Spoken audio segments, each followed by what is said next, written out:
عمران بشیر صاحب، جب ہمیں یہ سب کچھ نظر آتا ہے تو کیا وجہ ہے کہ ہم اپنی عادات میں تبدیلی نہیں لاتے؟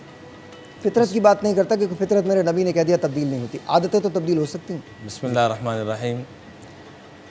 سحر بھائی، جب کسی حاکم کی طاقت دل تسلیم کر لیتا ہے نا تو اس کا پھر حکم انسان اگنور نہیں کر سکتا۔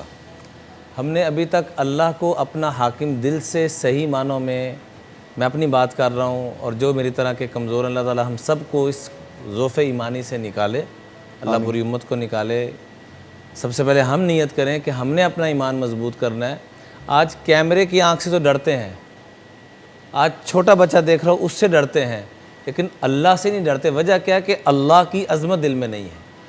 اللہ کی عظمت کی باتیں اور تقریر کرنا اور چیز ہے، لیکن وہ حقیقت میں دل میں موجود ہو یہ اور چیز ہے۔ سیدنا ابراہیم علیہ السلام کے دل میں اللہ کی عظمت موجود تھی، اور نارے نمرود میں جا رہے ہیں اور اتنی بڑی آگ کے زمین و آسمان نے اس سے پہلے اتنی بڑی آگ نہیں دیکھی، اور فرشتے دائیں بائیں آ کے کہہ رہے ہیں جینا لنصرتکم، ہم آپ کی مدد کے لیے آئے ہیں۔ فرمایا اما الیکم فلا، خود آئے ہو تو چلے جاؤ، واما الی اللہ فبلا، اللہ نے بھیجا تو آ جاؤ۔ فرمایا اللہ نے بھیجا تو نہیں، اجازت لے کے؟ فرمایا حسبی اللہ، میرا اللہ میرے لیے کافی ہے۔ آج کرونا سے جتنا سر پہ ہم ڈر رہے ہیں، یقین کریں اس کا 100واں حصہ ہم گناہوں سے، اللہ کی نافرمانی سے ڈرنے والے بن جائیں تو جتنی باتیں آپ ایک دکھ کے ساتھ، میں بار بار دیکھ رہا ہوں کہ آپ ایک دکھ کے ساتھ یہ بات کہہ رہے ہیں کہ ہم عمل پہ کیوں نہیں آ رہے، عمل پہ کیوں نہیں آ رہے، عمل پہ کیوں نہیں آ رہے۔